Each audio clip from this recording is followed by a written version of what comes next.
Eu sou Alexandre Salles e esse é o canal Piloto.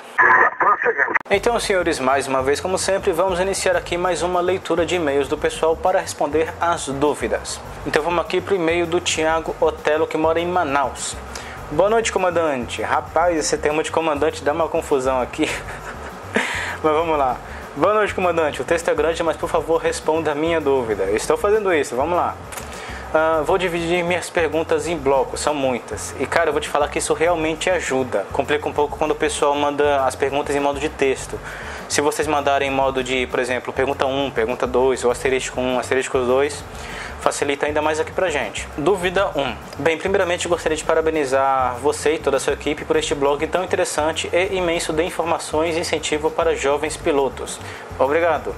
Minha dúvida é a seguinte: quando finalizarmos o curso de PP, temos algum tempo específico para ficarmos sem voar? Ou seja, se termina o curso de PP e fico mais ou menos 1 ou 2 anos sem pegar no avião, posso perder minha habilitação? Como funciona isso? Tem algum tempo determinado para ficar checando sempre?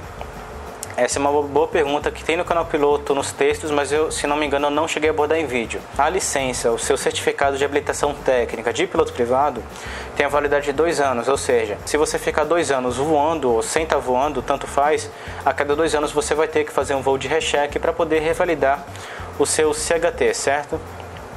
Mas assim, todos os INVAs que eu conheço, e também eu recomendo baseado nisso, não recomendam você ficar um período maior do que 15 dias sem poder voar. Porque se você ficar assim vários meses, por exemplo, sem voar, quando você voltar, cara, você vai estar praticamente entre aspas, analfabeto do prático. Você vai ter que fazer alguns voozinhos até pegar novamente esse jeito de fazer todos os procedimentos da aeronave, etc. Porque boa parte você já vai ter esquecido por falta de prática.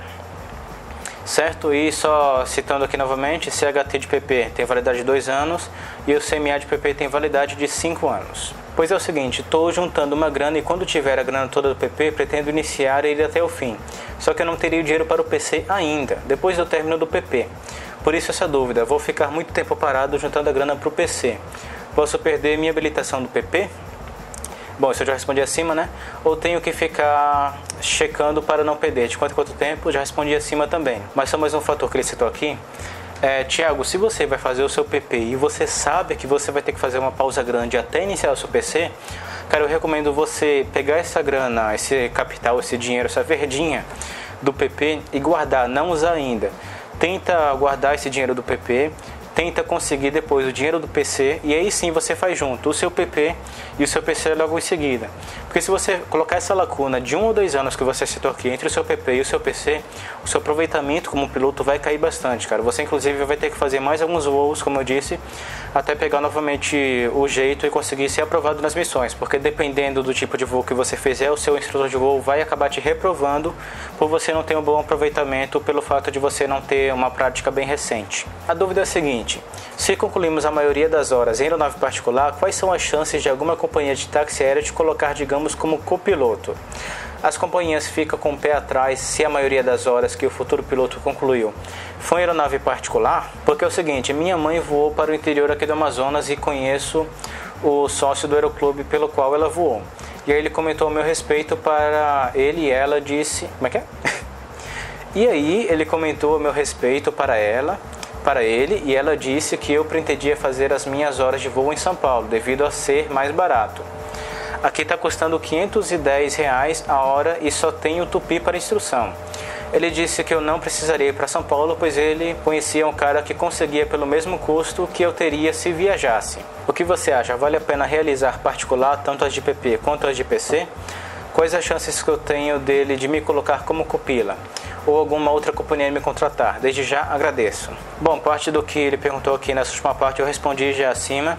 Mas o fator que ele citou aqui foi se teria alguma característica positiva ou negativa quando ele fosse arranjar o primeiro emprego, levando em conta o fato que ele fez parte do treinamento dele em aeronave particular. Então, Thiago, é justamente o contrário. Boa parte do pessoal que consegue fazer o PC em aeronave particular tem, digamos, ainda um crédito a mais na hora de você tentar conseguir um emprego na aviação geral. Porque quando o aluno faz a formação dele em uma aeronave particular, ele vai conseguir uma série de experiências que ele provavelmente não conseguiria no aeroclube. Porque quando se trata de aeronave particular, o proprietário da aeronave vai jogar tudo para cima do aluno, ou seja, ele vai ter que administrar as documentações da aeronave, passar o plano de voo em tudo que é lugar, vai voar para aeroportos distintos, diferentes, não somente os aeroportos ali da área, como normalmente os alunos de aeroclube fazem. Ou seja, você vai conseguir sim uma experiência a mais se você fizer o seu PC aeronave particular, além do que você vai economizar bastante, cara, e também vai conhecer muita gente, vai conseguir os contatos, uns QIs, para quando você for tentar o seu primeiro emprego.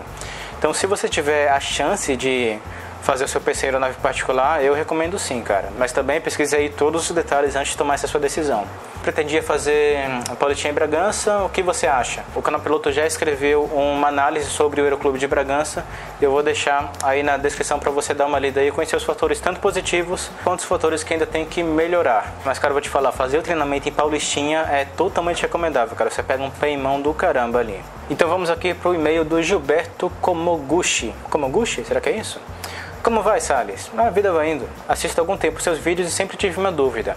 Por que deixou de voar em São Paulo e em Bragança para ir voar em Jundiaí? Foi por causa do preço, aeronaves, a escola é melhor ou outra coisa? Parabéns pelo canal Piloto Gilberto. Então, Gilberto, vamos primeiro ambientar o pessoal aqui que ainda não sabe sobre isso. Eu comecei a minha formação de piloto privado no Aeroclube de São Paulo, que é baseado no Campo de Marte, em São Paulo, como o próprio nome do Aeroclube diz.